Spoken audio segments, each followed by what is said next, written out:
Yo,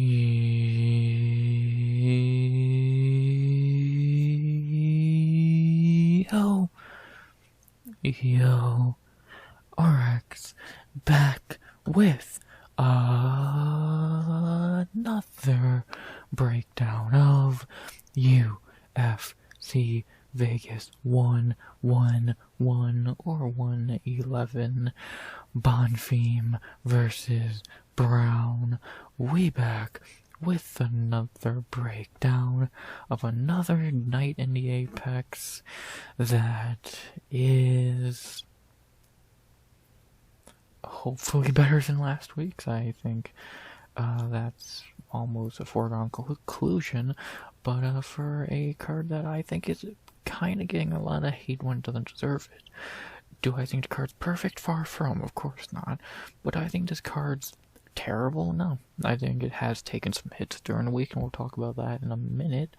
But do I think this card's as bad as last week's? No, not at all, actually. I think this card is way better. I think last week's card was, on paper, terrible, and in execution, barely average. I think this card on paper is pretty alright. Yes, the main event's really weak. Yes, the order of the card's fucking terrible. Look at the co-main.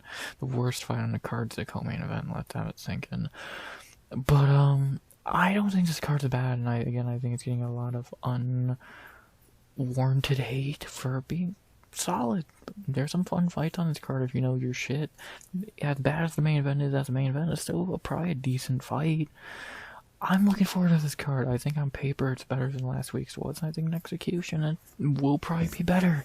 No, if no one throws a fight or does a stupid eye poke, I don't know if this card isn't better than last week's. So I have faith, which I know for me being the bearer of faith and positivity is a rarity, but I don't know. I'm excited for this card for some fights, not all of them.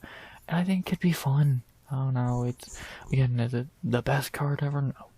But for what it is, an Apex card on a Saturday afternoon / night, or actually afternoon, morning for a lot of people, it's what it is. It's a fine card.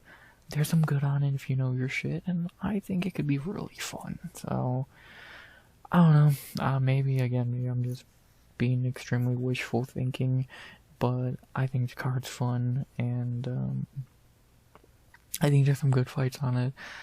Even with the cancellation or two we've had during the week, we still got 12 fights. We still got something on Saturday that's better than nothing. The last hurdle before 322, Makachev, JDM, Valentina Whaley, etc.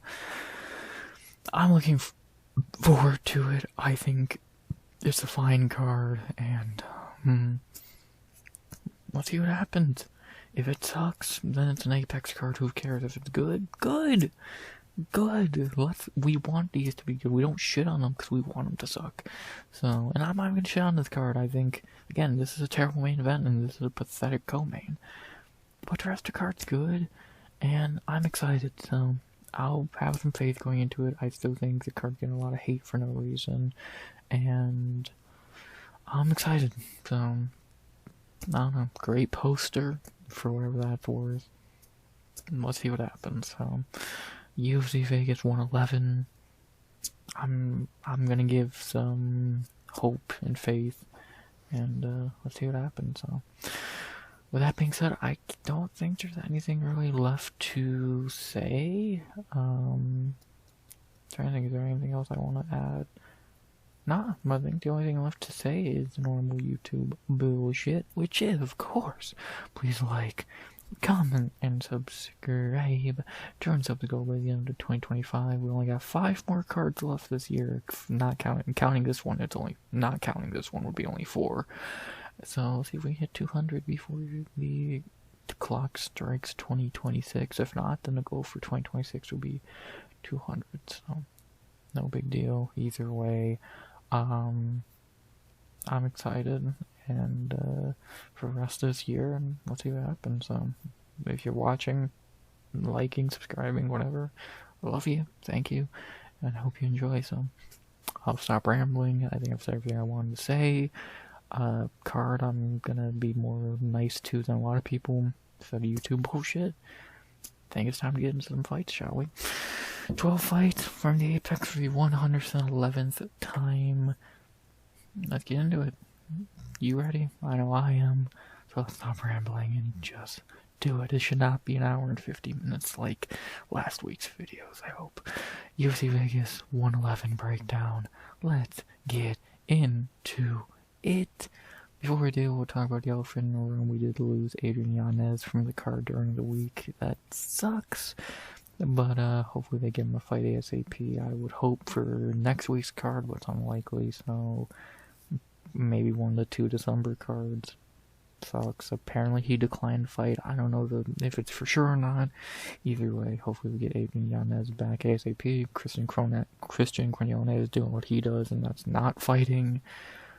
Sucks, but what can you do? So still got 12 fights, and let's talk about the other fight that had cancellations and changes during the week. But we do got something at the end of the day, and this is the fight we're gonna be getting on Saturday, more than likely. Knock on wood, as we have our new first fight of the night after some cancellations in its own right throughout the week. We now have our first fight of the night at a 190 catch weight, really middleweight. To begin UFC Vegas 111, Jackson the Moose McVeigh versus Zach the Savage Reese. Fine first fight of the night, especially with how we got here. I'm more than okay with it. To explain how we got to Zach Reese being on the card. At the beginning of the week, it was meant to be Jackson McVeigh and Robert Valentine. Valentine pulled out. And then, at first, Dante Johnson stepped in. Yes, the same guy who fought a week ago. But I guess he has staff. They're not going to let him fight, which is bullshit, since they've let fighters fight with staff before. But whatever. And then, yesterday, or today, or Thursday or Wednesday, I forget which one, the final person to step in, and looks like it's going to be a done deal, and going to happen now, was Zachary Reese. So he wanted a 190 catch weight. It's now a 190 catch weight. I know it says 185, but it's at 190. And, yeah, so good respect to Reese. I know McVeigh, and like keeping McVeigh on the card ain't a big deal, but keeping a fight on the card is. And, yeah, McVeigh still gets the fight, especially after getting robbed of that Dante Johnson fight. And, yeah, we still get a decent middleweight / catchweight fight be in the card. Respect to Reese for stepping in on as short notice as you can get. And let's talk about the fight. He'll be in for the guy who was meant to be on this card the whole time and finally has locked an opponent. Our first fighter of UFC Vegas 111, Jackson McVeigh, 6-1, 26 years old, 0-1 in the UFC after, in his own right, making a short notice debut back in July against Bruno Ferreira, where he kind of got beat pretty easily. Didn't do much on feet, got taken down, got armbarred, lost to though that night, so bad luck there. But this guy kind of cursed. He's had 4 fights canceled in the UFC so far, and he's not even been in the UFC for more than like 6 months. So he unlucky there. But he does have a fight here, a step down from Ferreira with Zachary Reese. But yeah, we should see what McVeigh can do here. He does have a full camp in terms of preparing, but only a few days to prepare for Reese. More than he had last time. He's pretty big from what I remember, 6'4", pretty big dude, Jesus looking motherfucker. Didn't see anything too impressive in his debut. Ferreira didn't really throw anything, got beat pretty easily by Ferreira, who I think is extremely overrated. I'm probably picking Marvin Vettori to beat him, to be honest, so take that as you will. Now getting Reese, who is a downgrade from Ferreira. It's a winnable fight for McVeigh. We still really have not seen anything from him yet to really make a judgment. Like, do I think he's a good fighter? Probably not. We've not seen anything from him yet. We'll get to see what he really can do here, hopefully. And, let's see what he can do. His real first shot at a fight, not against, getting a little bit of preparation for a fight. Let's see if he can actually show us anything, because he really showed nothing in his debut. Besides getting beat by an overrated Bruno Ferreira. Let's see what McVeigh can do. Pretty Simple stuff there against a guy who's not a world beater like Reese. He has a chance to show us something. Let's see if he does. And for that opponent, the opponent McVay's finally gonna fight after all of the replacements and bullshit. His new opponent, the 9-2 Zach Reese iDubbbz, 31 years old, 3-2-1 in the UFC, coming out Contender Series. His 3 wins in the UFC have been Julian Marquez, Jose Medina, and Dusko Todorovic. He's lost to Cody Brundage and Aslan Bakoyev, not great losses. And then bullshit no contest with Cedric Dumas, where he completely acted like he was hurt when he was perfectly fine because he fought last week. So, shocker. Is Reese a good fighter? No. I would just cut to the chase there. Is he a good fighter? No. Again, he's a downgrade from Bruno Ferreira, and a lot said there. But he hits really hard. He's a halfway competent striker. About it. Cardio, shit. Grappling, shit.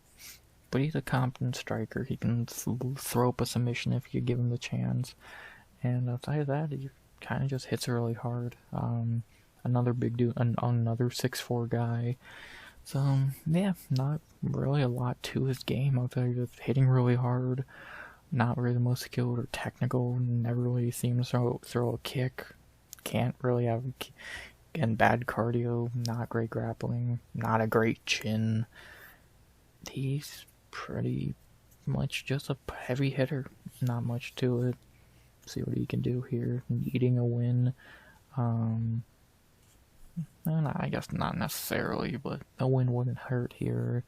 And don't kick this guy in the nuts this time. Let's see what Reese can do, since we really didn't get to see anything from him back in September. Let's actually get a fight out of him now. The bang odds, which it's really weird thinking we're talking about bang odds after last week, but you know, we go on.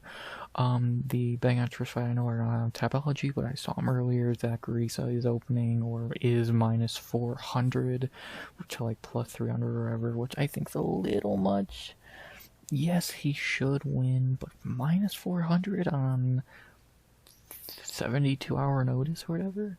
That's a little much. I'd probably have Reese minus 240, I would imagine, would probably sound right. Yes, he should probably win. Yes, he is probably the better fighter. Minus 400? They're the same height with the same reach. We know more about Reese. He's more proven in the UFC, but he is stepping on short notice. We really don't know if McVay is any good or not. I think those odds are a little wide. I'm getting by fight time he'll probably get closer, like a minus 280-ish, 300. But opening wise, he was minus 400, which is very wide. And I think he should be close to like minus 240. So who am I going with here? I will go with the short notice opponent. I will go with the more UFC proven opponent. Not much good proven, but still. I'm going to go Zachary Reese here. I think he should win this fight. I was going to pick Valentin to beat McVay, and I would pick Reese to kill Valentin. And I was going to pick Dante Johnson to beat McVay, and I think he'd beat Reese as well. So what does that tell you? But, yeah, I think Reese, from what I've seen, which is a few fights of Reese and one fight of McVay, I did not see anything interesting in McVay's game. Last in his debut, I think, not saying Reese is some fucking world beater, but I think he's probably better. And I'll go Zach Reese here by knockout in the first, because that's really the only way he can ever win a fight. We'll see. I could see McVay winning this fight, because Reese is coming in on short notice and is just not a good fighter in general. But if Reese can land that big bomb like he usually can if he wins the fight, then I'm going to go Zach Reese here to get the win. More proven, seeing more out of him. Give me the short notice and scary to pick always, but I'm still picking here. Give me Zach Reese by knockout for to start off the card with a bang. Again, I won't be shocked if McVay wins, and I don't agree with Reese being such a big favorite, but I'm going to go with who I think is I've seen more from. Again, I was going to pick Robert Valentin to beat McVay. That more than likely I was going to pick Valentin in that fight. And that said a lot, so give me Zach Reese by knockout first. We'll see what happens. McVeigh can either show he's pretty good here or prove that he's not. And we'll see what happens. Give me Reese by knockout first on short notice to begin the night. Respect him for stepping in on short notice, and let's see if it pays off for him. Zach Reese knockout first to start the card with a bang. We'll see what happens. After that, we get to our first of many good fights on this card. Nothing to Reese fight's terrible, but it's probably the second worst fight on the card. This is one of the better prelims on the card. This is a very good fight here. You can make cases to be a main card fight, to be honest. As we move from the middleweights to the bantamweights in our second fight of the night, and our first very good fight of the night, and our second fight of the night in the bantamweight division. Probably a top, I would say, 25 fight in the division. To one guy who I think is very good, just on a bad skid right now, versus one guy who's not very good. We have in our second fight of the night another fight I changed on short notice, but it was like 2 or 3 weeks ago. We have in our second fight of the night at bantamweight, Miles Chapo Johns versus Daniel Sancora Marcos. Very decent fight here. Almost weird saying this fight's so low on the card, but I guess these two are coming off losses, and so that makes sense, but this is still a pretty damn solid fight to be this low on the card. Again, people are really fucking missing out on this card, talking shit about when shit like this is on the prelims. This is a very decent fight, and it's at bantamweight, for fuck's sake. What fight at bantamweight ain't good? So yeah, this is good. This is a good fight. How did we get to this fight? Neither of these guys were meant to be on this card, but for Miles Johns, he was meant to fight last week against... I'm blanking on who he was meant to fight. Muram Gafarov. Yes, and then Darren Marcos was meant to fight Felipe Lima in Qatar. So, in a couple weeks, so Lima and Gafarov pulled out. Johns and Marcos wanted to fight. They got each other on this card. Yeah, good matchmaking. Just the same thing they did with Walter and Sutherland a couple weeks ago. Two guys lose a fight around the same time in the same weight class. You have them fight each other. Good job, UFC. Give us a good fight like this, and let's talk about it. We'll talk about the more experienced veteran of the two, and the better fighter, the 15-4 Miles Johns, 31 years old, 6-4-1 in the UFC. His 6 wins coming out to Contender Series have been, I know he had a win over Adrian Yanez. His 6 wins in the UFC have been Cole Smith, Kevin Natividad, Anderson Dos Santos, Vince Morales, Cody Gibson, Douglas Silva de Andrade. His 4 losses have been Mario Batista, John Castaneda, Felipe Lima, and John Matsumoto. A lot of people think he won that fight, which I don't agree with, but it was close, and that says a lot in its own right, that he had a close fight with someone as good as Matsumoto, and he had a no contest with Argueta because he beat him, but he popped for, I think, weed or some shit after the fight. So really, he is 7-4 in the UFC, and yeah, that's pretty damn good.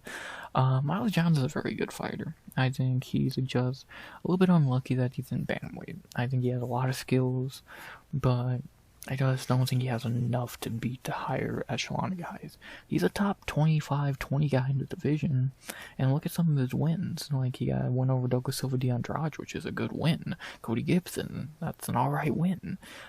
But then look at his losses. Batista, top 10 ranked guy. Castaneda, very good. Another guy who I think is kind of just skilled but not enough. Felipe Lima, at that time, very good. Gene Matsumoto, he beat Rob Font, should be ranked. So Miles Johns ain't losing to scrubs, and he's pretty damn good. From that Mark Montoya camp, I believe, is that Mark Montoya? I swear to God it is. Oh no, he's safe side, my bad. Either way, a great coach to fucking have. And, yeah, he's a good striker, decent grappling, good cardio. Johns is a good fighter. He really is. And, he could beat a lot of high-level guys. And look at some of the fights he's had canceled. He's meant to fight Jaime Barcelos. That's a close fight. He was meant to fight Cody Garbrandt. He would have killed him. William Gaffarov, he might have won that. So, Johns is good. Johns is a very good fighter, and he's no pushover. He's not a pushover. Well-rounded, good, experienced fighter. 31 years old, needing a win. He's good, man. He's had, like, I don't know, he's had starts and stops to a lot of his hype and runs, but when he's on, he's really fucking good, and when he's on at his best, he could easily be a top 15 guy, but just a lot of time he's not at his best fully, and kind of led to him losing it again, like guys like fucking Lima and Castaneda, so I think John's very good, just on a bad skid right now against good fighters, and really needing a win here. If he can get back on track, a lot of people think he beat Matsumoto, like I said, which says a lot in its own right.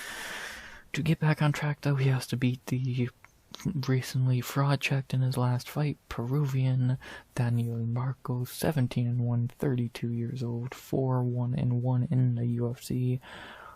Recently getting fraud checked in his last fight, which is long overdue and probably should have happened sooner because he's not good.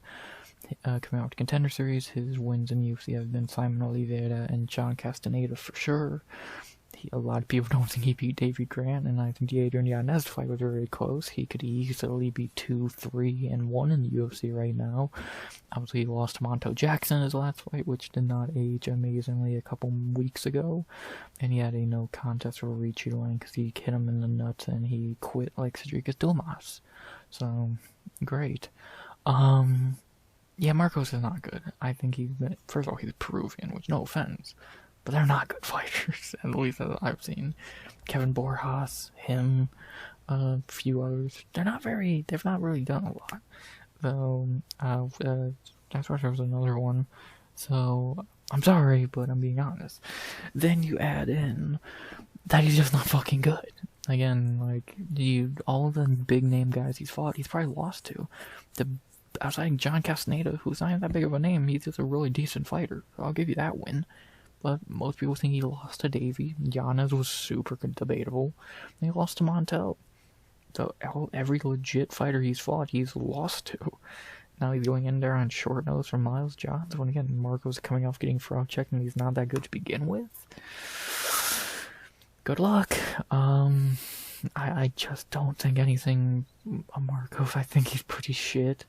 And, yeah, I just really don't think he's that good of a fighter, if I'm being honest. So, I don't know, the Peruvian fade or whatever, again, he's just easily could have lost his last two fights.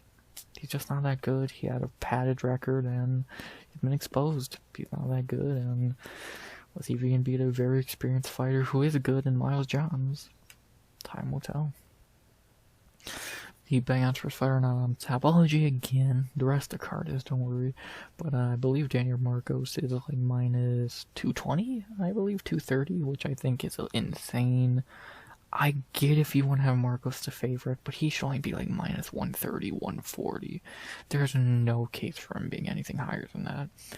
Like, Johns is the better fighter. Marcos is shit. He's coming off a loss. Like, I know Johns is as well. Most people think he won that fight he lost in his last time out, so I don't know. I think that they're kind of being dumb here. Both are 5'7". Johns has one less inch in reach, and Marcos is 83% picked. I'm going the underdog here. I'm going Miles Johns. I think he's better. I don't think Marcos is that good. And I think Johns should beat him. I think he's better. So, I'm going to go with the underdog here. I'm going to go Miles Johns. I just think Daniel Marcos is shit. I've seen it. I've seen him lose bare minimum probably 3 fights in the UFC. Miles Johns only loses to pretty decent competition. And Daniel Marcos is not that. Give me Miles Johns by decision. I think he's better. I think he's hungry and desperate for a win. Marcos could be hungry and desperate all he wants. He's just not that good. Give me Miles Johns by decision. He's better. Give me the underdog. Yeah, I think Marcos is ass. I think it's been proven at this point that he is. Miles John by decision.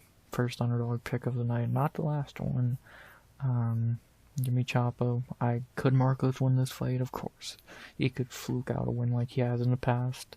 But I'm going to say Miles Johns is better and gets the win. So give me Miles Johns by decision. Daniel Marcos' ass. Give me the underdog. Bye. Give me Chapo to win.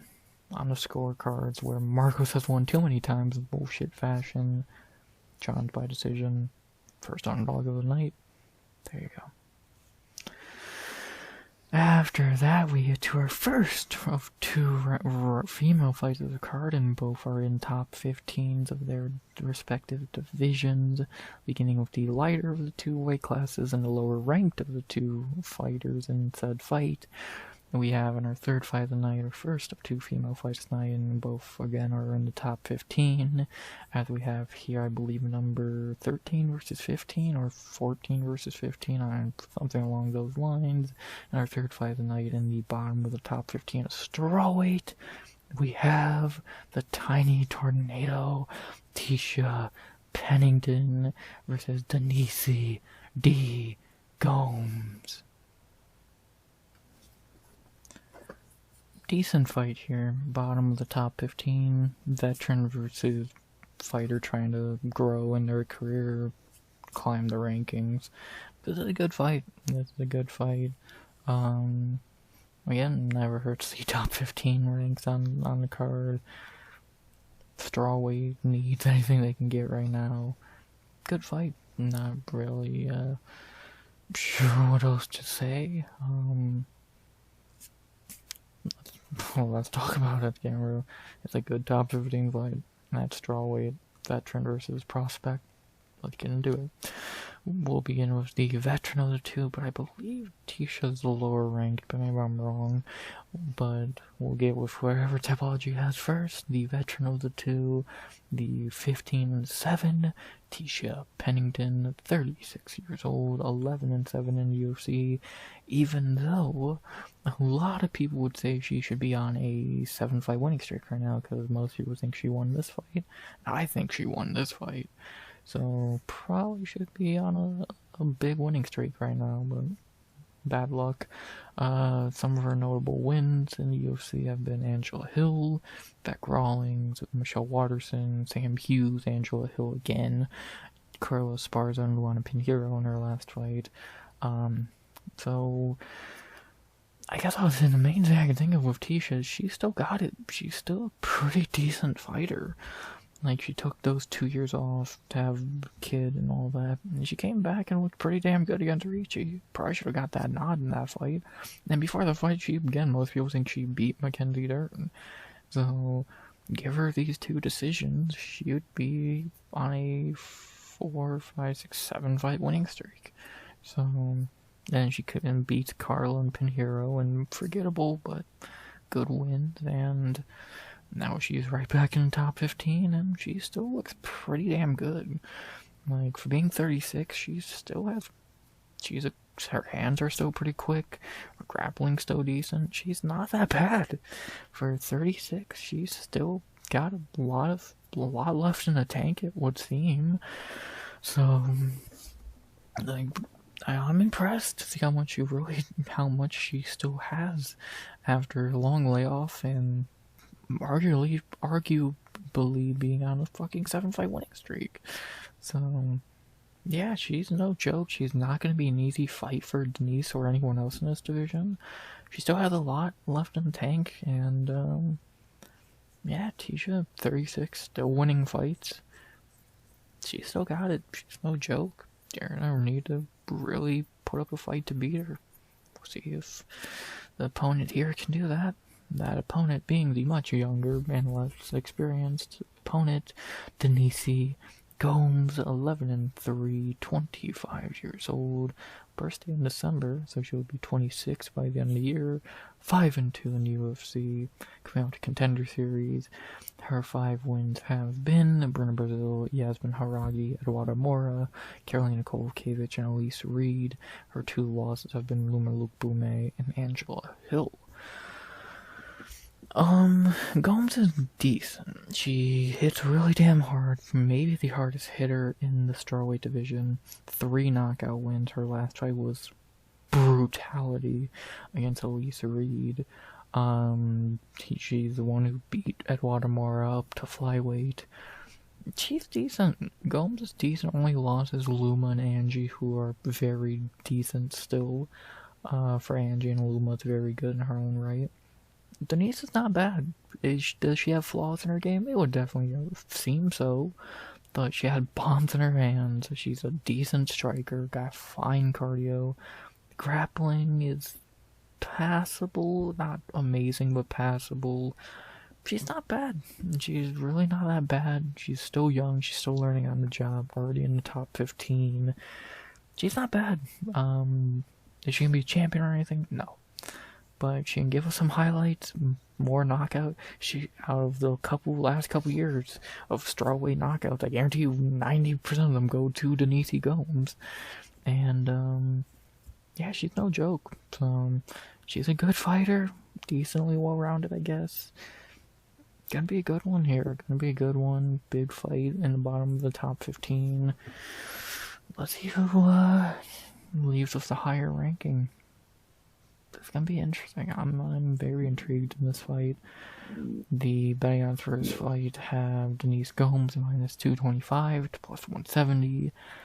I think that's a little bit wide of a betting line. I'd probably have this fight a lot closer.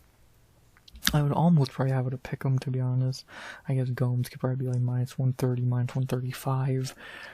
That would probably feel a lot more accurate. I get Tisha's 11 years older. She's shorter by an inch. And Gomes has 3.5 inch reach advantage. But Tisha still got it. And I would not be shocked at all if Tisha wins this fight. But I won't be shocked if Denise wins this fight. I don't think there's going to be a finish in this fight. Tisha's not a finisher. And I don't think Denise is going to be able to crack Tisha, who's never been finished. More than likely this goes to scorecards. And who do you think's going to do more in those 15 minutes? I don't know. This is a good one. This is a very good one. Could see it going either way, really. Picks are going Gomes' way as well. So people are confident in Denise, but again, I would not be shocked if Tisha would get to win here. But who am I going with? Give me the younger fighter. I gotta go Denise here. I think she can squeeze out a win. I think, again, we got quicker hands and more experience versus bombs, but less experience grappling. Neither is a grappling ace, but Tisha's probably a bit better. This is gonna be a close one. More than likely, like a split decision gonna happen here, I would imagine. If in a striking match, I think both will have moments, but I'm probably gonna lean Denise here. I think she can squeeze out a win. I think she's very decent. I don't think she's gonna get a knockout, but I think a decision is possible. Close fight, good fight. I don't count out Tisha. I get she's 45 years old or 36, whatever. But she's no joke, and this is a good fight, but I'm gonna go with the younger fighter here. Give me Denise Gomes by decision. Not confident, not super confident at all, but I do feel a little bit better picking Denise than I would Tisha. So give me Denise by decision. I think she can squeak out a win against the veteran. Tisha's not bad. She's still very decent at 36 years old, but how much longer can she keep that going? Give me Denise Gomes by decision. Good fight. Could see Tisha getting this one, close split decision, but which even though she usually doesn't get those, but I think she could here, and but I'm gonna say she doesn't, and I'm gonna take Denise Gomes by decision here. Decent fight, top 15. That's a good one. I'm intrigued, but give me the younger fighter. Give me Denise Gomes by decision. See who climbs the rankings at 115, the vet or the prospect. After that, we get to our only debuts of the night, plural, because the only debuts of the night are fighting each other. So that's very interesting. And it's also funny how this fight is right in the middle of the two female fights that they will, as we go to probably the third worst fight in the card, which by now I get we're reaching a bit, but you know, it's what it is. It's heavyweight, so it's not gonna be amazing, but it's not awful either, I hope, as we have in our fourth fight of the night in the heavyweight division, our double debut fight, one from Contender Series, one from the regional scene. We'll see who gets their first UFC win here, as we have in probably the third worst fight of the card, but still one I'm intrigued in, as we have in our fourth fight of the night, at heavyweight in a double debut battle, Josh, the Incredible Hokit versus Max Jimenez, I believe is how you would say that. Well, I know a lot of people are going to be hate watching this one to see if Hokit gets beat up here, because I know a lot of people are not a fan of him. But let's see what he can do here in the debut, fighting some random dude named Max, who I've never seen a day in my life until this fight was booked. This should be interesting. I'm intrigued in this one. And one of the few Contender Series guys from this year to debut so far. Heavyweight, we need anything we can get in that division. I don't think it's going to be in this fight, but we'll still get to see if that's true or not. Yeah, heavyweight debutants. See what happens. We'll begin with the more well-known of the two, coming off the Contender Series, and very well-known for better or worse reasons. The debut of Josh Hokit, 6-0, 27 years old, birthday in a couple days. Obviously made UFC debut here off the Contender Series, where he looked pretty forgettable. Like, he looked fine and pretty underwhelming. It's like, okay, cool, got to win. It's heavyweight, so you're gonna get signed no matter what. But he did follow that up with two interesting interviews where he said a lot of shit and pissed a lot of people off for, I guess, over something. They were silly interviews. I could really care less. Kind of just Colby Covington at heavyweight, and then I think Colby's way better of a trash talker, but whatever. I'll give him praise for at least trying. So there you go. But now we can see what he can do in the big leagues. Can he back up all his talk? We'll see. He's a wrestler through and through, really cannot throw a strike at all. He's gonna shoot on you and get you to the ground, so we've not seen any of his striking yet. I doubt we will for a minute, but if we've seen his wrestling, it's not awful. His cardio seems to be decent. A former football player, I think he played for the Niners, so that's we don't got a great track record in the sport for those guys, at heavyweight no less, Lane and Greg Hardy. But yeah, let's see what Hokit can do here. We know if he wins, he's gonna get a really interesting interview, so we'll see if we can get to that. And let's see, man. The UFC would love if this guy's any good, because they would love to push him. But is he any good? Time will tell. We know he can wrestle. We've not seen anything else. So let's see if he can back up all his talk and debut.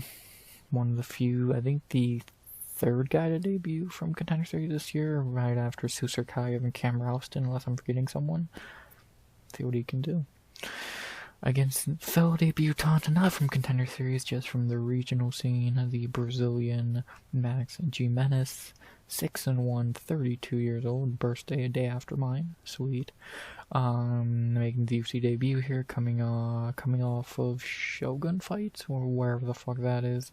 Looks like he's some very experienced grappler dude, which is interesting. So we've seen a couple of these guys lately. We had that Buchecha guy who lost to Marin Boudet. He was terrible. Let's see if Jimenez is like him. Please don't be. Obviously on a 4-fight winning streak, did lose back in 2023 to some dude named David White, who, tell me he has a good record. Nah, he's still shit. Great. That's never a great sign. I see KOs on his record, so I'm imagining those are normal knockouts, not ground and pound shit. So that is normal standing knockouts. That's interesting. We know he can grapple. He's won to full 15 before. Let's see what this guy can do. Never heard anything about him. I'm not seeing really anyone hype up him getting signed and debuting this week.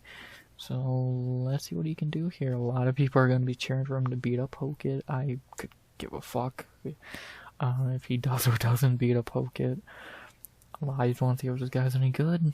We're gonna find out on Saturday. Let's see if he got signed for good reason or no reason. Going to UFC Max. Let's see if you're any good. The betting odds say he's not, having Josh Hokit minus 400 to plus 300. I can't say if I agree or disagree with that. I'd probably say I disagree because I know Hokit's not really the greatest fighter. He is pretty beatable. I'd probably have him like minus 350, I think would sound right. I think I'd be more on the money. He's an inch taller. We don't know Max's reach, and he's 94% picked. Interesting. Yeah, we know Hokit, wrestler. We don't know if he can throw a punch. Max, we don't really know at all. Though I think minus 400's a bit wide, but to each their own. But let's see what Hokit can do here. Let's see what Max can do here. Let's see who makes a good first impression. Who am I gonna pick here? I'm gonna go the debutant I know more. Give me the Contender Series alum, Josh Hokit. I think he'll probably be able to get the takedowns and win. Again, if this Max guy is losing to randos on the regional scene, that's not a great look. And yeah, give me Josh to snuggle him up for 15 minutes or less and get the win. So I'm gonna go Josh Hokit by probably decision, but I could see a finish for sure. And yeah, let's see if Hokit can back up a lot of his trash talk and give us another interesting interview. So give me Josh Hokit by decision. Could Max win? Maybe. No idea if he's any good or not. And give me Hokit by decision. Not really much else to say. Let's see if how much he has to say, because I can guarantee you it's going to be a lot. And give me Hokit by decision. Could be a finish. Won't be shocked. Let's see if he can back up all his trash talk and have a good debut. I know a lot of people will be watching that one. Give me Hokit by decision. After that, we get to our second and final female fight of the night. This one even higher in their respective top 15 than the Gomes fight.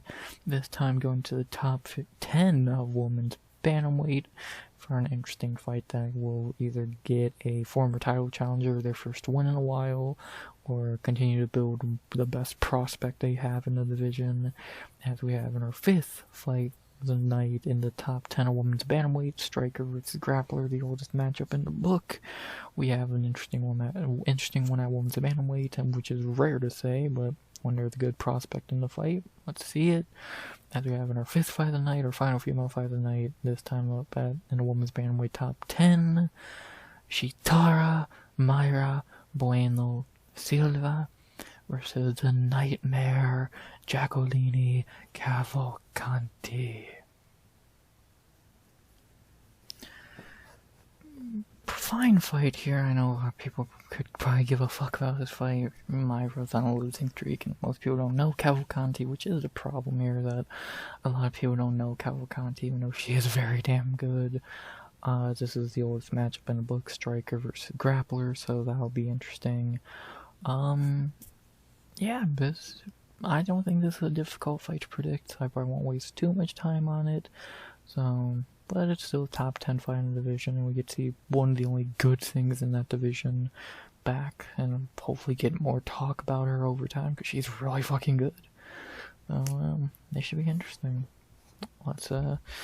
But first we gotta talk about the higher ranked fighter defending her ranking, and the former title challenger, Mayra Bueno Silva, 10-5-1, 34 years old, 5-5-1-1 in the UFC. Can't make this shit up. No point talking about her early UFC career down at fucking flyweight. So I'd talk about how her career has went since moving up to bantamweight. She went on a 4-fight winning streak, beating Yanan Wu, Stephanie Egger, Lena Landsberg, and Holly Holm. Wins, not great, but wins. That was enough to get her a title shot when Amanda Nunes retired. So she fought for the vacant belt against Raquel Pennington. Got completely embarrassed there. And then ever since, she's not been the same. Macy Chasson beat her. Jasmine Jasovicius beat her when she moved back down to flyweight for some reason. And now she needs a win in the worst way, or she's probably out the fucking door. So let's see if she can get it. I think she's training with the fighting nerds now, but I'd be lying if I was certain or if I thought that would help her.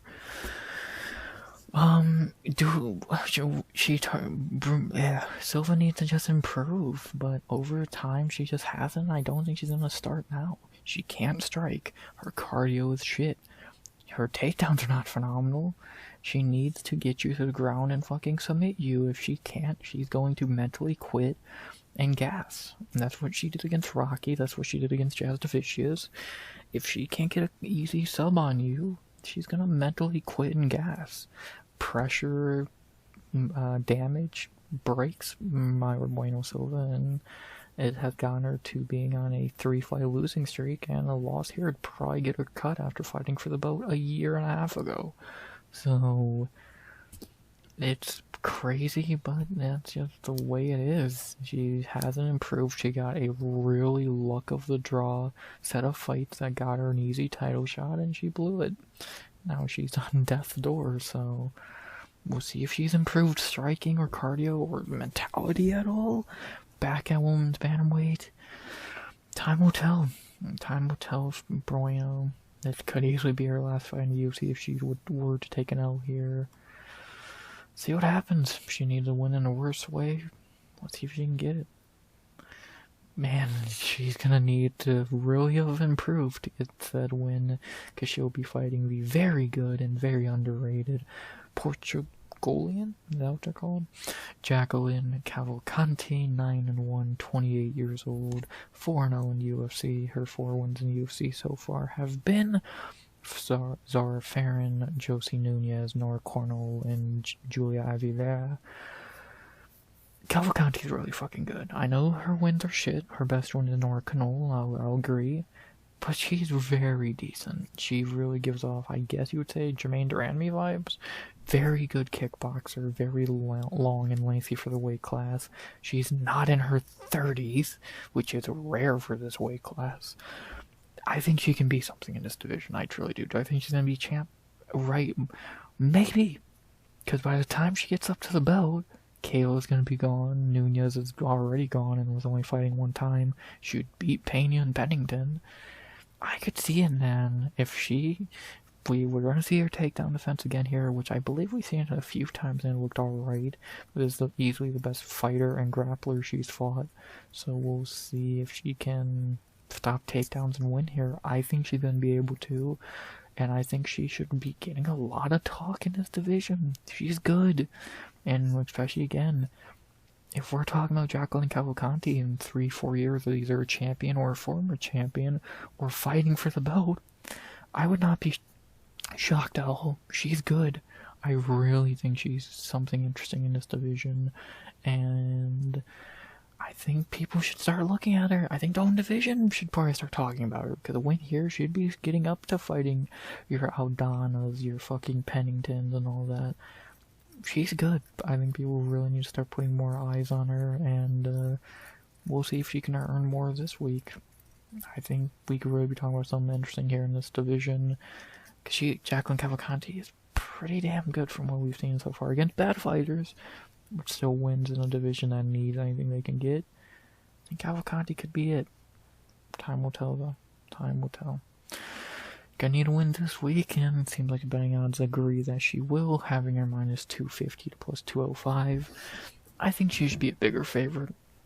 I think she should be minus 330 to 350, I think would be a fair range. She should win this fight. She is 2 inches taller, 3.5 inches in reach, 86% picked. Unless Cavalcanti has no takedown defense, which I think we've seen it, she has, and she should be able to stop Mayra's takedowns.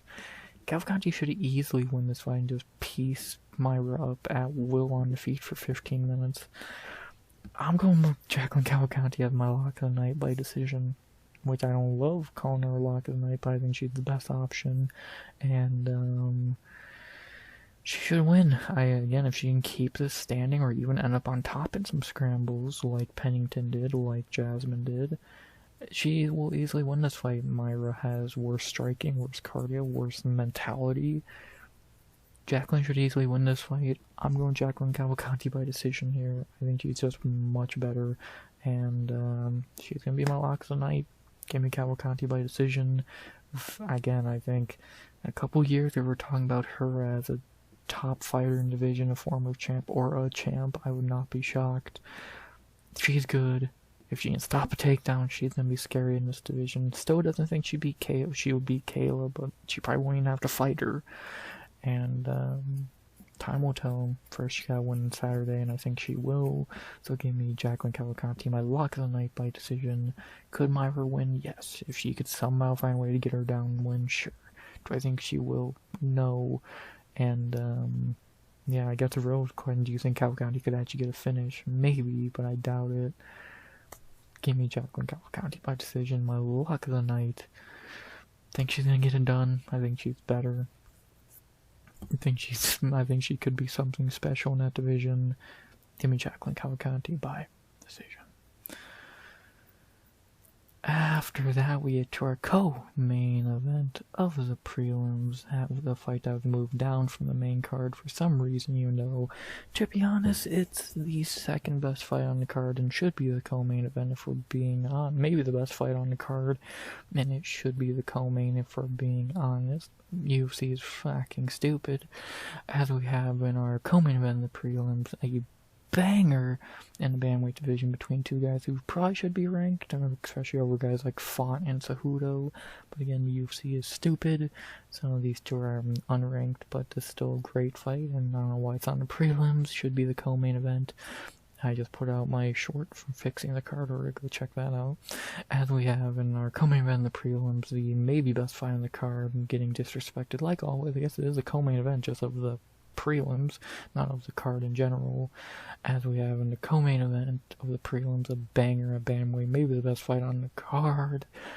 Ricky Simone versus Raoni Barcelos. What a fight here. Two veterans on both on nice winning streaks right now.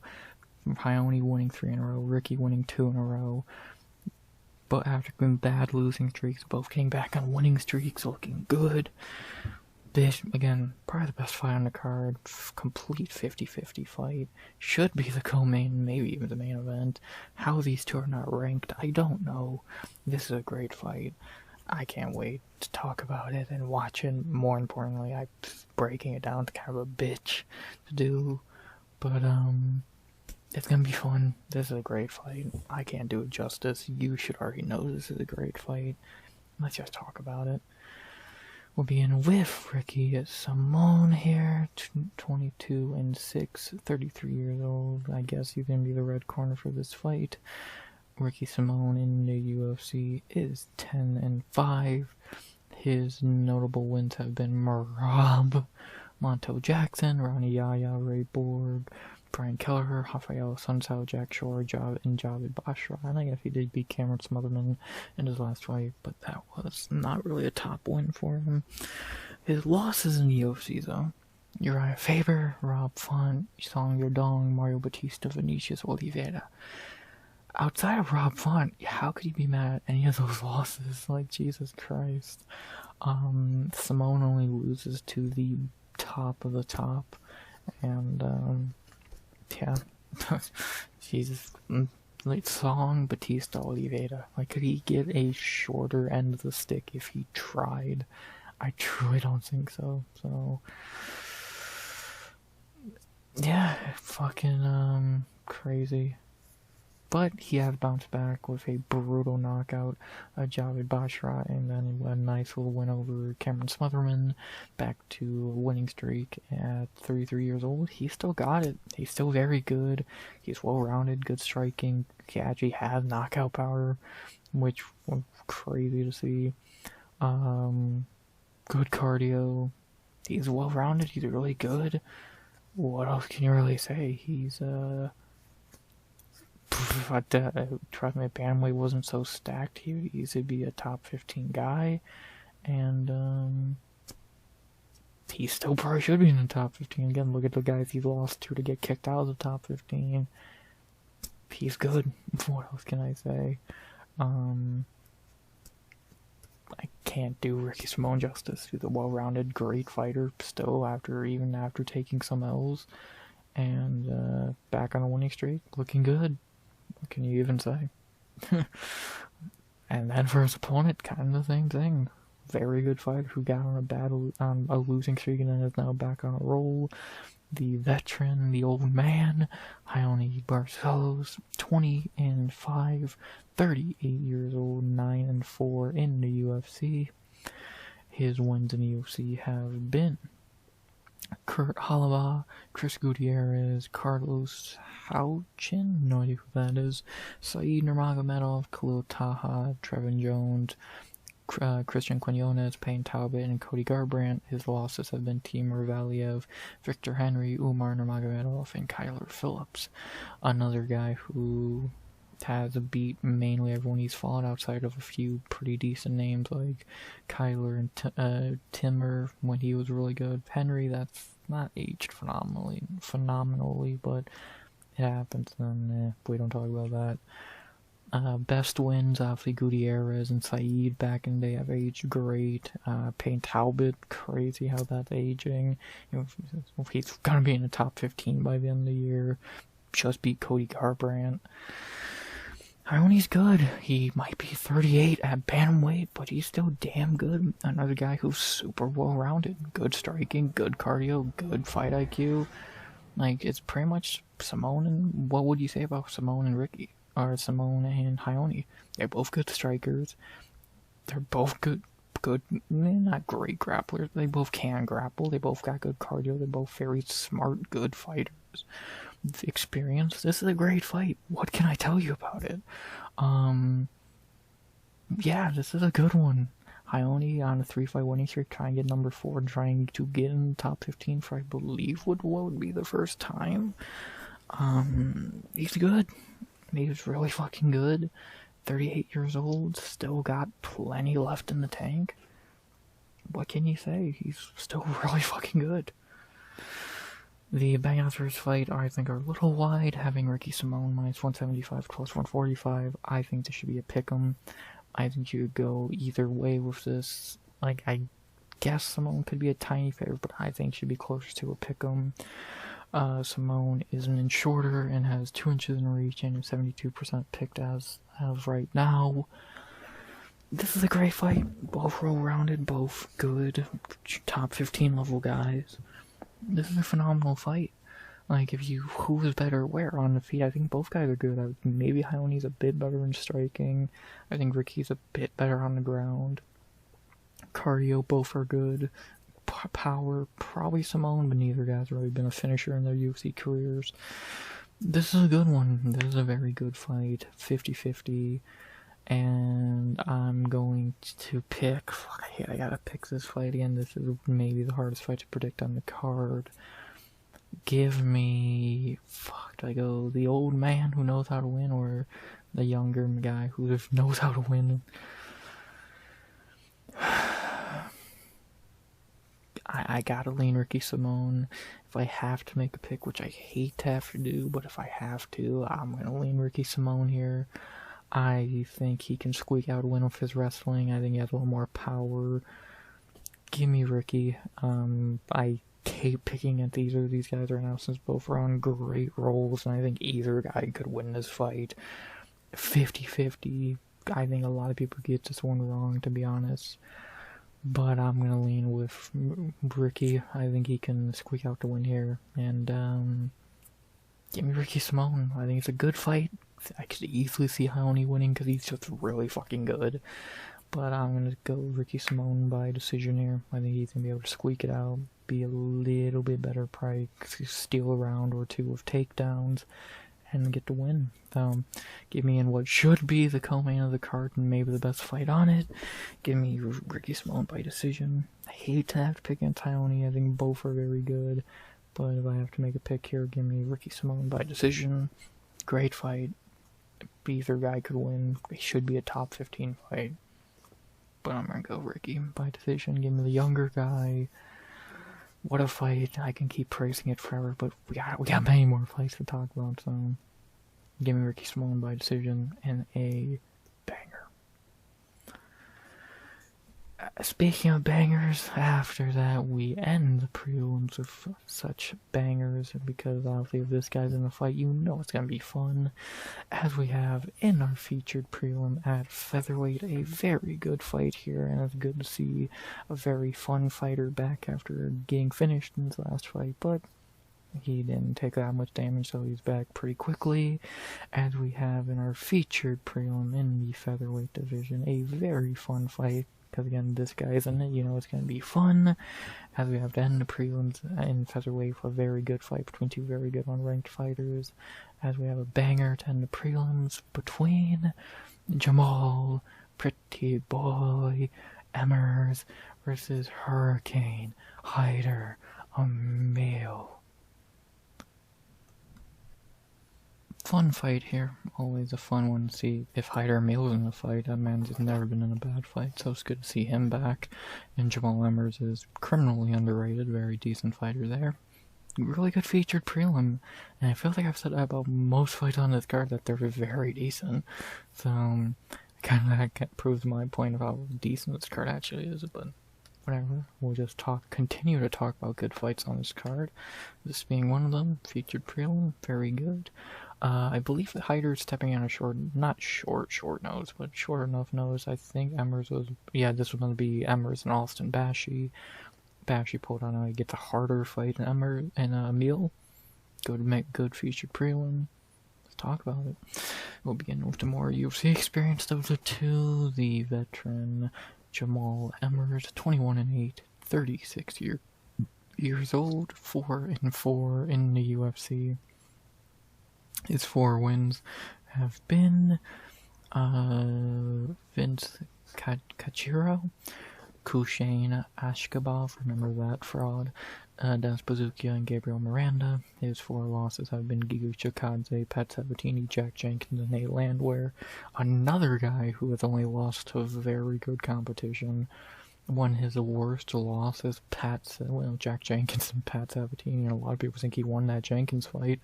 That says a lot. Emmers is decent. He's a very solid fighter. He, like, for a little bit, he was on a nice little streak of fighting prospects. Fraud checked this gave Jenkins a good fight, smashed Bazukia. Emmers is not bad. He gave Giga a good fight. He was on a contender series against Giuliani Rosa. Fucking, like, he can beat lower level guys like Bazukia and Miranda, but he can't really beat guys like Landwehr and Chikadze or Sabatini. Emmers is decent. Emmers is a decent fighter. He's a smart fighter, well-rounded. Like, he's not really a jack. He's not bad at anything. Like, he can strike, he can grapple. He's not really a great at either. Decent power in his hands. Good, well-rounded fighter. 36 years old ain't great, but he's solid. He's a decent fighter. Again, coming off a nice one against Miranda back in March. He's not bad. What can I really say? He's far from a bad fighter. Can give anyone a pretty decent test. See how he does against Hyder here. I'm good to see him back fighting second time in 2025. See what he can do. Pretty decent, kind of overlooked guy in the division. Emmers is pretty decent. But sadly, he does have to fight the very, very good Hurricane Hyder Amil, 11-1, 35 years old. An old fight, but these guys are very good even in their mid-30s. 3-1 in the UFC for Amil, coming off the Contender Series a couple years ago.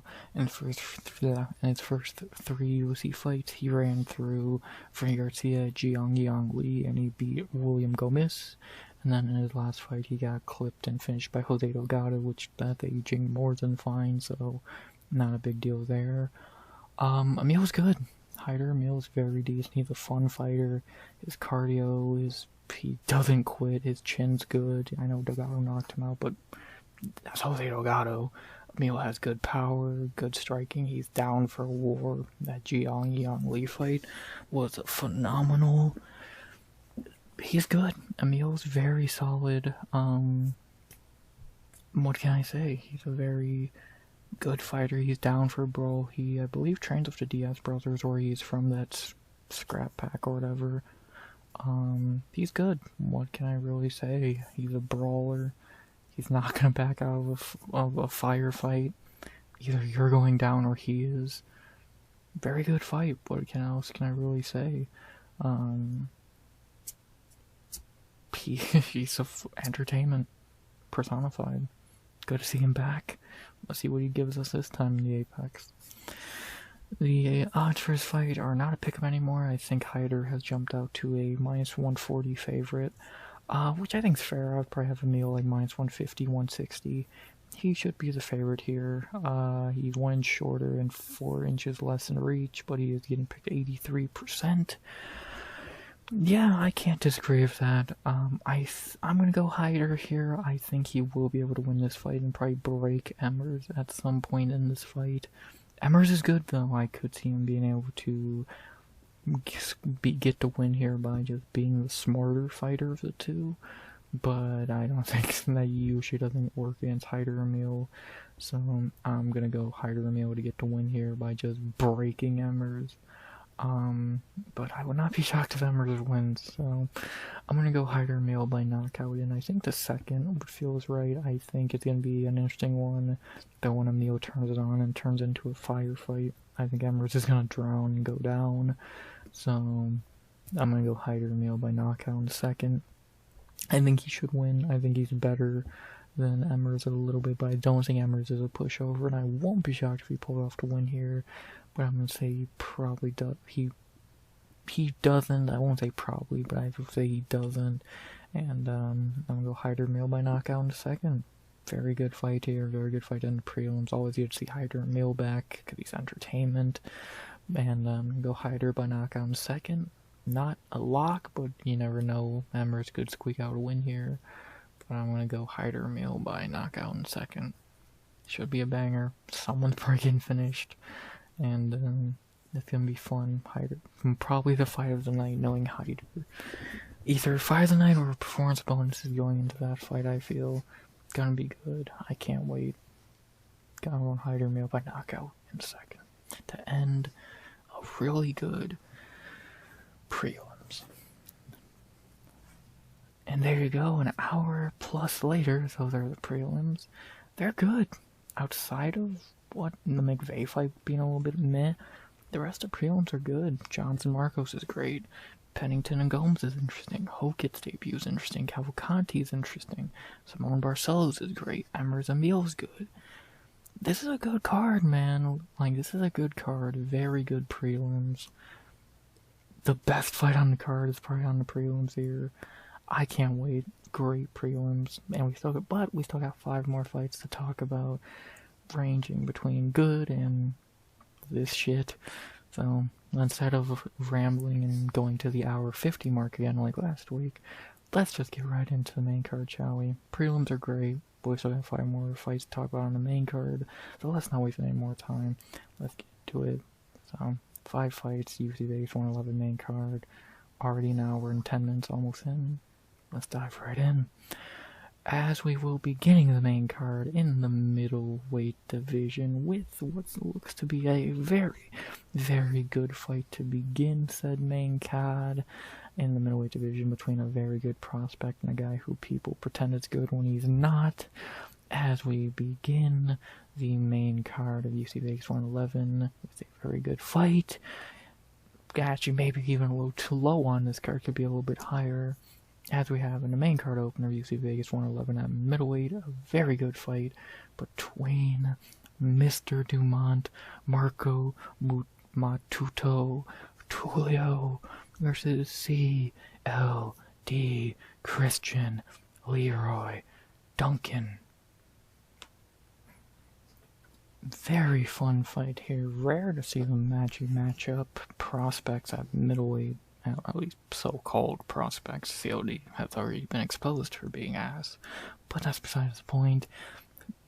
I did not expect them to book a fight like this, but I'm more than happy they did, because this is a very good fight, and it gives me a chance to pick against Christian Leroy Duncan, because he sucks and he's gonna lose. I'm more than okay with that. Good main card opener, very good fight, one of the better fights on the card, and yeah, this is a good fight. Let's talk about it. we'll be in with one of the best prospects in the middleweight division at the moment, Mr. Dumont, the first fighter of the main card, Marco Tulio, 14-1, 31 years old, 2-0 in UFC, coming out to Contender Series a couple years ago. Actually, last year, but he was on Contender Series a year before as well. In the UFC, he had, and so far this year, in his rookie year, he has beat Ihor Potieria and Tresean Gore in good dominating finishes. Not great opponents or wins, but better than nothing. And now he's getting his third and probably final fight of the year in his rookie year against COD. I think Tulio was good. I did not think much of him here when he was on Contender Series 2 years ago, when he was kind of boring and shitty, but he came back, looked better, has looked really good so far in UFC. Again, he's Mr. Dumont, so he's winning at life in that regard anyway. Trying to go 2-0 for them, even though Norma did not win last week, but that's besides the point. Yeah, Tulio's good. He's a good kickboxer. He has grappling, as we saw in that boring Contender Series fight. He's good. One of the better prospects in the division from Shoot to Box. He's just good, well-rounded fighter. One of the best prospects at middleweight right now. Well, I can't say the best because Adiba Gutierrez is right there. But he is a very good prospect in his own right, and a win here would be huge for him. Probably his next fight next year would be a close to top 15 fight. Tulio's good. What else can I say? Excited to see him back, getting a step up in competition, which, you know, if I'm calling COD a step up, you know you fought tomato cans. And let's see if we can build on the Dumont win last week and build on his really good rookie year so far. To do that, he'll have to be one of the UFC's favorite fighters, even though he's not good at all. COD Christian Leroy Duncan, 12-2 at 30 years old, 5-2 in the UFC. His wins in the UFC have been Dusko Todorovic, that should be a no contest. Dennis Tulian, Claudio Ribeiro, Andre Pulyayev, and Eric Anders. He has lost to Armin Petrosian and Robocop Rodriguez. Not much to say about COD. I think he's already been exposed for being shit. He lost to Armin Petrosian. Enough said. And then Robocop manhandled him on the ground. His wins, yes, I get. He's looked fine as wins, but who has he beat? Pulayev, which, okay, that's aged alright, knocking out Eric Anders, fine. But, like, those are not even, like, if you want to talk shit on Tulio's wins, what are you going to say about COD's? So, I don't think COD is good. I think it's another guy, just like Charbullet, a guy at middleweight they're pushing for no real reason outside of, for COD, he's British. At least that's a better reason than Charbullet, that he looks funny. Like, COD's not good. He would stand no chance against, even Roman Dolidze would maul him. So, he's just not that good, and Tulio should maul him here. So, I don't know, I've shit on him plenty of times, and I've always think it's warranted, so I'm not gonna stop here because he's not good. The UFC keeps pushing him. He's not fucking good. I'm thankful to see the betting odds are finally starting to see that, having Marco Tulio minus 150 to plus 120 here. I agree. I think Tulio should be around minus 170, 180. He should win this fight. He's 2 inches shorter, a lot shorter in reach, but getting picked more. I think this will be a lot like the Gregory Rodriguez fight. He should be able to take COD down and win. In a kickboxing match, Tulio might have a lot of issues, but if he just does what Robocop did, and that's control and grapple COD, which it still seems to be a pretty easy tactic of beating him, Tulio should win this fight. He's Brazilian, he's from Shoot to Box, he's grappled like that before against good kickboxers. He should be able to do it again here and win. I would trust. And for once, I'm not shitting on COD and picking against him out of bias. I really think this. Give me Marco Tulio by decision. I think he should be able to do the same thing Gregory Rodriguez did. And that's just control and beat COD. I hope I'm right. Because, God, I hate to see COD win because he's not good. And it feels good to actually be able to pick against him and not be biased about it. So, give me Marco Tulio by decision. Have the same game plan as Robocop Rodriguez. And get to win. Give me Tulio by decision. Always good to pick against CLD because he sucks. And give me Mr. Dumont by decision here. Just do what RoboCop did. After that, we had to our second fight of the main card, which has our first of two brothers on said main card. One in the main event and one here. Somehow they both suck. So that should be an achievement in its own right. But first we had to talk about, I guess, the lesser of the two brothers, which, again, that's both suck, so neither you can be lesser. As we have in our second fight of the main card, another very decent fight here on the main card, this time in the lightweight division, as we see Little Bro beating Knight for the brothers on this card. As we have in the second fight of the main card, at lightweight, the first of the little brother, Ismael Mareta Bonfim, versus Chris Taco Padilla. Decent fight here. Ismael trying to start the night off right for the Bonfim boys. Padilla trying to bounce back after that lackluster fucking performance against Jai Herbert. This should be interesting. This should be good. I'm looking forward to this one. Let's see what happens. I'm very intrigued in this fight. Both guys need a win here. Padilla, I know, just won, but that wasn't really an impressive one. This should be good. Let's talk about it. We'll begin with Little Bro, the Bonfims, and again, somehow the lesser of the two, if that's possible. Ismael Bonfim, 20-5, 29 years old, birthday at the end of December, so he'll be 30, 2-2 in the UFC, coming out to Contender Series. His 2 wins in the UFC have been Terrence McKinney, which he's living off that win like crazy, and Vince Pichel. His 2 losses have been Benoit Saint-Denis and Nazim Sadikov. Ismael is the striker of the 2 brothers, that's for sure. He's definitely the better striker, and his grappling is kind of lackluster. He's heavily living off that Terrence McKinney win, because since then he's done really nothing.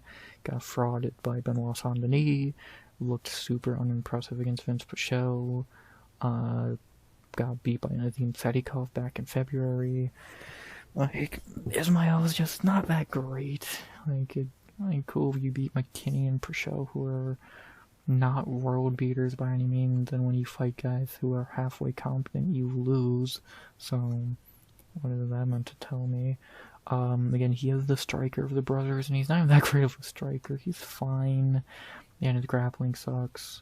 Cardio, we've really not got to see outside of the Pichel fight, where it looked fine, I guess. Again, he's somehow the lesser of the 2 brothers, which should say a lot in its own right, because Gabriel's not good either. But we'll see if Ismael can start off the night right for the brothers. Time will tell. Let's see him, the striker of the family. Let's see what Ismael can do, because God, does he need to do something already in the UFC outside of living off that McKinney win, which was almost 3 years ago. So, time to move on. See if he actually can do something new outside of that that's any bit impressive, or not losing. To do that and to start the night off good for his for the brothers, he's gonna have to make it past the very decent so far, but would like to look a little bit better after the last fight. Chris Padilla, 16-6, 30 years old, 3-0 in UFC, even though it probably should be 2-1. His first UFC fights, he beat James Lawantop in Rong Zhu. Looked good in both those fights. Stepped short notice debut against Lawantop as kind of a nobody. And then after he beat Rong Zhu, which has aged great. And then in his last fight, let's be honest, he lost to Jai Herbert. That was a complete robbery. And yeah, he should be 2-1 in the UFC right now. And I picked Padilla. So I don't want to hear you only fucking call robbery for your man. Fuck off. No, Padilla more than likely lost that fight to Herbert, and that's not a good look. That the second worst fighter he's fought, because Rong Zhu's actually better than Herbert, but Herbert's better than the on top, is the second worst guy he's fought. I probably beat him, so not a great look there, but he's had time since March to get better and learn from it. Now he's going in there with Ismael, where the UFC wants him to lose, and people are picking him to lose.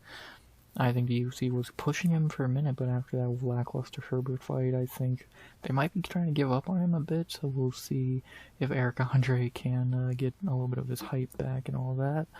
And to do that, he's going to need to be the spoiler for the first Bonfim boy on the card, so we'll see if he can be. I think Padilla's good, but I don't know what the fuck happened to him in that Herbert fight. Hopefully he can wake back up in this fight and look like the guy we saw in the first two UFC fights. If so, I think he definitely wins, and I think he's better. But if we get the guy who fought Jai Herbert, I'm worried, and I think he's probably get his ass beat here. So let's see which Padilla we get on Saturday. Time will tell. The betting odds say we're going to get the shitty Padilla, as they have Ismail Bonfim at -215 to +165. I think those odds are a little much. I get Padilla being the underdog, but not by that much. I would probably have Ismail like -130 or 40. He should probably be the underdog after that pitiful fucking Herbert performance, but -200 high and higher for fucking Bonfim here.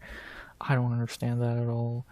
And yeah, I'm not gonna agree with that.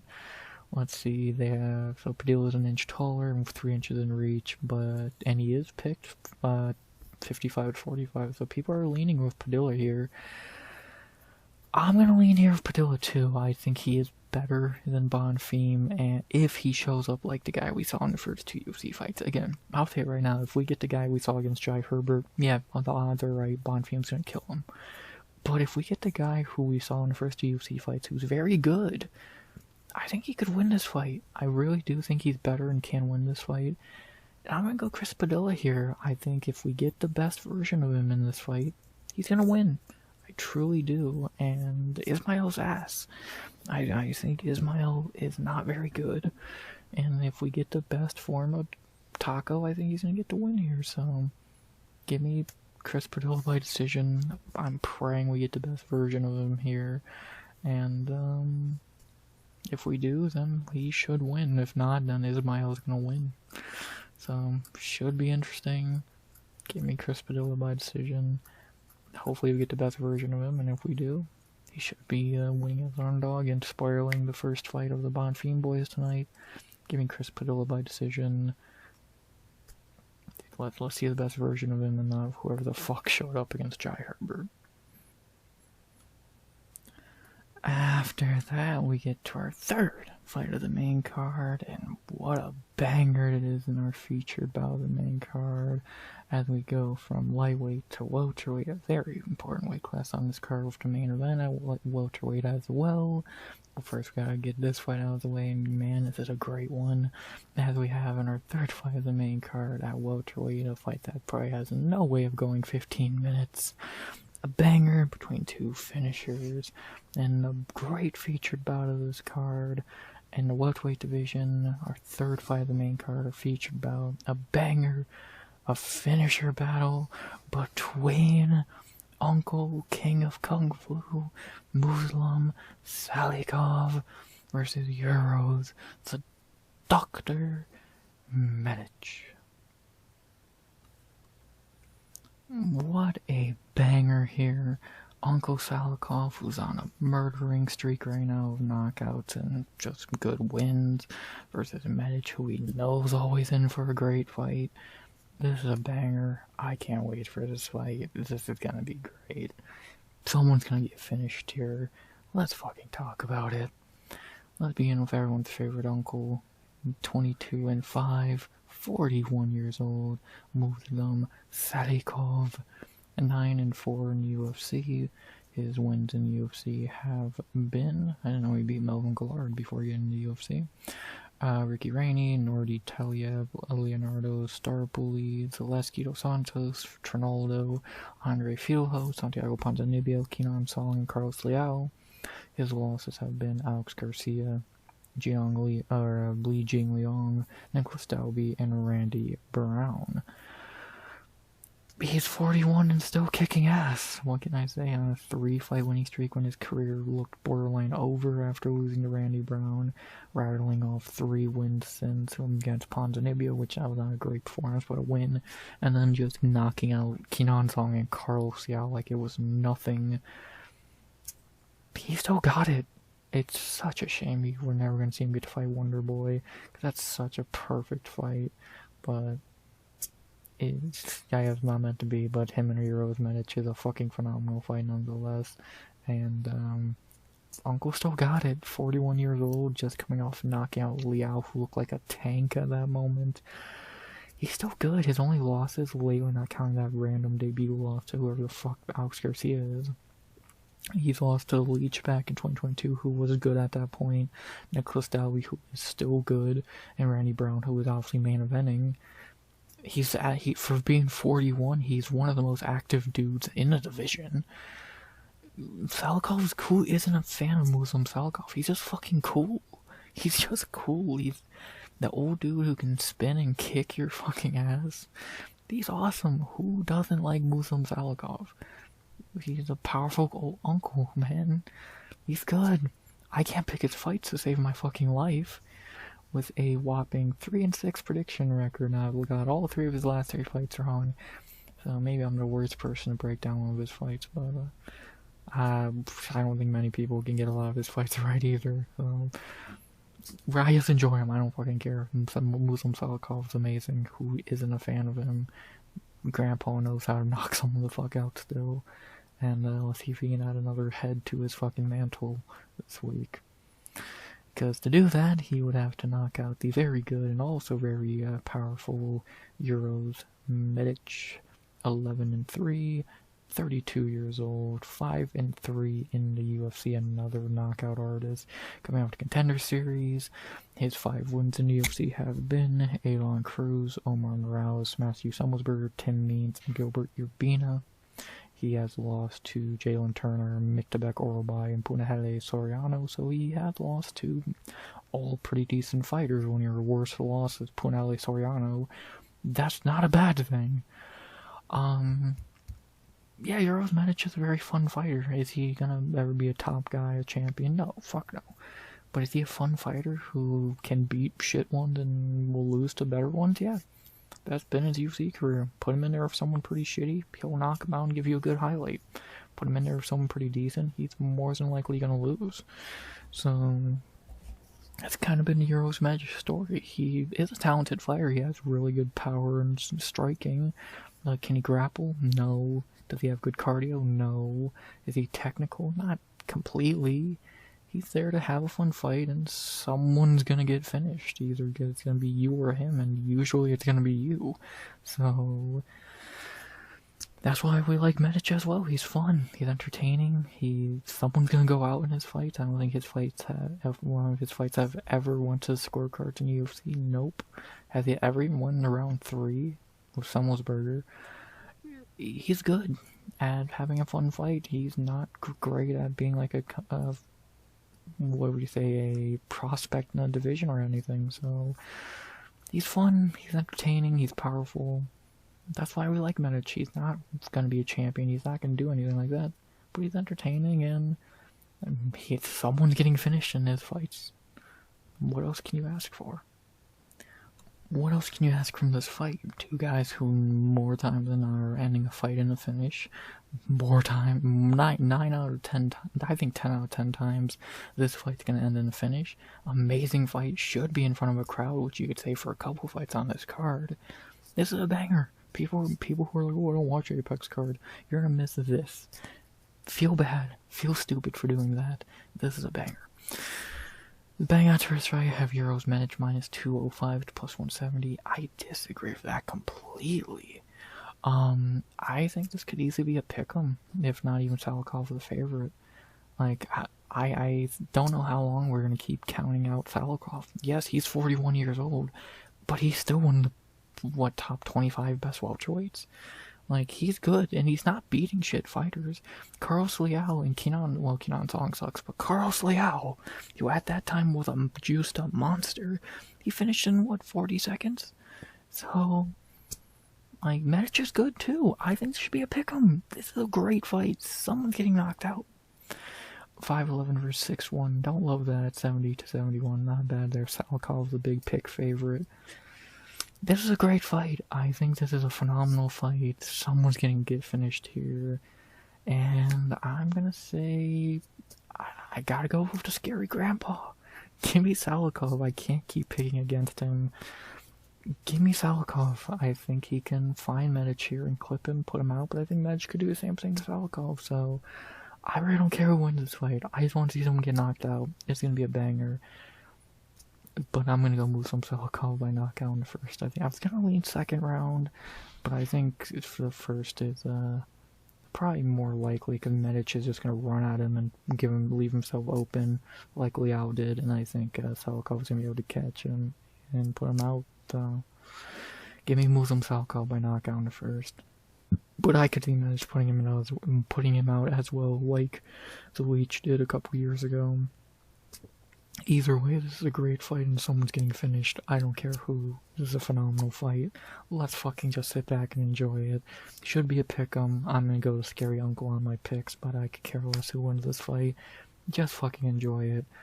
Give me Muslim Salikov by knockout in the first. This is gonna be great. I can't keep picking against Scary Grandpa. Eventually, I get one of his fights right. Give me Salikov by knockout in the first. Could see it going either way. Just sit back and enjoy it. That's what I'm gonna do. Can't wait. Great featured bout. Amazing. And people say I only am negative in my videos. No, I'm honest. I'm fucking honest about great fights and shit fights. This is a phenomenal fight. Something I wish I could say about the co-main, but they are an idiot and put the worst fight on the card as co-main. So let's just get into that shit right now. Let's go from a great fight to a joke fight as we go into our co-lame event of the evening. The worst fight on the card, the co-main event. No, I don't know why either, and I'm stopped questioning the UFC's stupid shit a long time ago. So let's just get through this real quick and not waste any time, as we have in our co-lame event of the evening in the flyweight division. The worst fight on the card, the co-main. UFC, you need to fire whoever makes the order for your cards. And we have in the co-lame event, the worst fight on the card, Matt Danger Schnell versus Joseph Bopo Morales. This fight sucks enough being on the card in general, let alone being the co-main now for some reason. Not gonna waste your time there. I'm gonna go Joseph Morales by decision. I think they both are terrible. Neither should be here. Matt Schnell retired a year ago, but now it's just back. Morales fucking get lost to Emmanuel Rodriguez on tough, but got handed a robbery. They both suck. I think this fight's terrible. I truly believe this is the worst fight on the card. Could it be fun? Sure. Should it be the co-main or anywhere above bare minimum? The second fight of the night? No. This fight's a joke. No idea who. Again, fire whoever makes the card orders. Again, I'll do it for free. I can fucking just send the little dumb image I make every week. Just hire me to do it. I will actually put care and effort into it for just fight nights. Because clearly they don't give a fuck about them. It's pathetic. I'm going Joseph Morales by decision. This fight is garbage. What a waste of a co-main slot that any other fight deserves way more. And then, finally, I just sneezed. I muted my mic there. I think I'm a professional. And then, finally, after an hour and a half later, we get to our main event of the evening. Not a great main event, but a decent fight in general. It's an Apex card, so I guess the main event standard's a little bit lower. Still would like something better, but whatever. Is it much worse than last week's? I guess not. As we have in our main event of the evening to close out UFC Vegas 111 for the number 14th ranking at welterweight. We have a very good fight at welterweight between a shitty prospect they still try and push and a guy they are finally giving his spotlight to end UFC Vegas 111 with hopefully a very good fight at welterweight. We have in the main event, yes, a weak main event, but still should be interesting, Gabriel Maratina Bonfim versus Randy Roadboy Brown. Good fight. I would say good fight. Main event level? No, far from. But you need to give a main event. They're at least Bonfim's ranked. It's a decent fight. Happy Randy Brown's finally getting some spotlight on him. It's better than nothing. Again, is it much better than last week? It's number 14 versus number unranked. Last week was 13 versus 14, so it's not much better. So I think a main event should bare minimum have a top 10 guy in it, but whatever. That's their loss. And yeah, this should be a fun one. I don't see it really going for the full 25 minutes, and it should be fun. We don't really have to say a lot here to break down the fight, but we still will. Bonfim trying to defend his ranking, Randy finally getting his shot at it. See what happens. We'll begin with the man defending his ranking, and I guess the man who this card was built around or whatever. John Anik would say Gabriel Bonfim, the older brother of Ismael, 18-1, 28 years old, the much better brother of Ismael, or bigger brother, whatever term you want to use. 5-1 in the UFC, coming out to Contender Series. Its wins in the UFC have been Manir Lazez, Trevin Giles, Angel Osa, Chaos Williams, and Wonder Boy. Wonder Boy wins extremely debatable, but to a lot of people, and he lost to Nicholas Dalby a couple years ago. I don't get why they keep trying to push the Bonfim boys. They're not good. Gabriel is mainly a grappler. He does not have a lot of striking.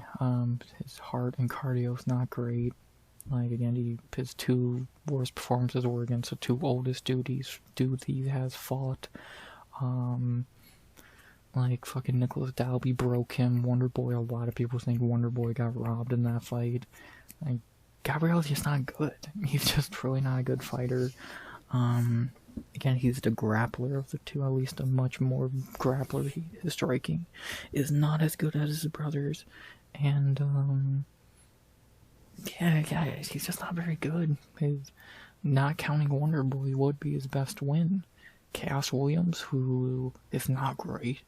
Fucking Montero Lazez, who was pretty of mid. The UFC wants to push him and his brother because that's a cool dynamic, but they're just not good. It's that simple, and we'll see if Gabriel can live up to the push they've given him. He failed the first time against Dalby. Let's see if he can live up to it this time. Because he is fighting the very good and very overlooked for a long time Randy Brown, 20-6, 35 years old, 14-6 in the UFC.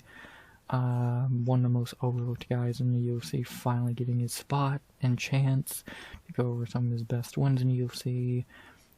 Mickey Gall, Brian Barberino, Warley Alvarez, Alex Oliveira, Jared Gooden, Chaos Williams, Francisco Trinaldo, Musum Salikov, Zaleski, and Nicholas Dalby, and maybe one of the best knockouts of the year, one of the best fights of the year, etc. His losses have been to Mike Graves, whoever that is, Nico Price, Vicente Luque, JDM, and Brian Battle, and a lot of people don't think he lost that Brian Battle fight. So a lot of people would say he's on a 5-fight winning streak. Brandy Brown's good. I get he hit 35 and he's on a 1-fight winning streak, but dude's good. Like, look at Zaleski, Salikov, Dalby. Those are good wins. Trinaldo, good win. Like, he has good wins. He knows how to use his reach. He's a good striker. Got good power in his hands. He's a okay grappler. He's big. 6'3". He's good, man. He's really fucking good. He's no pushover at all. He's finally getting a chance to be a top 15 guy and to make noise in a division and get a spotlight. He's good. He's well-rounded. He's no joke. Long overdue hype and praise for him. Coming off one of the best fights and knockouts of the year. Let's see what happens. Can he make the most of this opportunity that he's finally been given? Or does he fall short after finally getting this opportunity? Let's see. I'm very excited for him, excited to see how he does here. It's gonna be great. We'll see if Rude Boy can live up to finally getting this opportunity that he has deserved. Betting odds say he will not make the most of this, having Bonfim minus 180 to plus 140. I don't understand those odds at all. I think Randy should be the favorite here, to be honest. Like, I'm not like trying to be funny or biased. I really don't understand how or why Bonfim is the favorite. Most people don't think he beat Wonderboy. If Randy Brown fought Wonderboy right now, he'd probably finish him with how old and washed Wonderboy is, and Bonfim made him look good. So I would have Randy Brown probably like minus 135, 140. He should be the favorite here. He is 2 inches taller, giant reach advantage. He's getting them more of the picks. In a striking match, Randy Brown's winning this easily. In a grappling match, if Bonfim can make it that, yeah, he'll win. But can he make it that? Can Bonfim go the full 25 minutes without gassing? No. We've seen him gas in 3-rounders. Randy Brown has not won 5 either, but I think he has better cardio. Can Bonfim fucking lock up a submission before he gasses? I don't know. I don't think so. Has Randy ever been submitted in the UFC? Twice by JDM, but that was a knockdown, and Mike Graves. So that was his fucking first career loss when he was 7-0.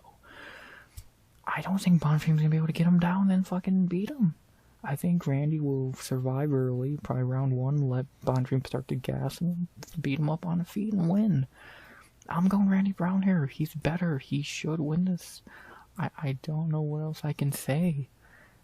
Like, I don't get why Bonfim's a favorite here. He has no business being the favorite.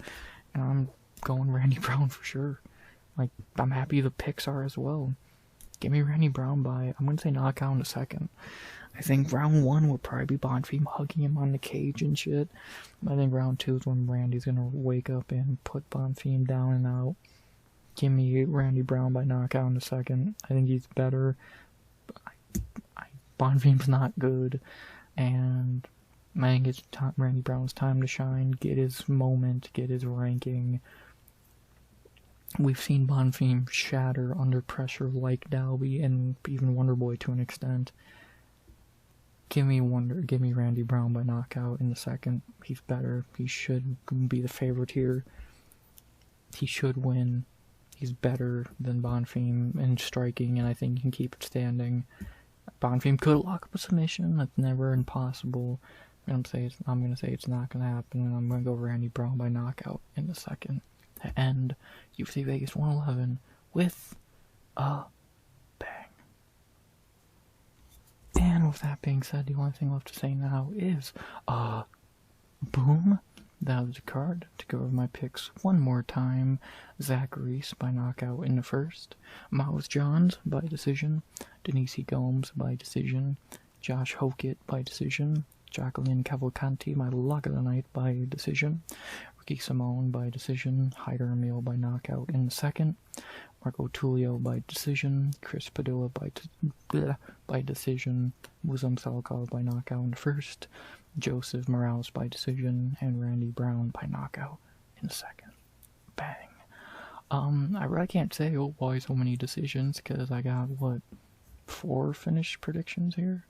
So, which is more than usual. Like, what other fights would you predict a finish for? Maybe Hokett.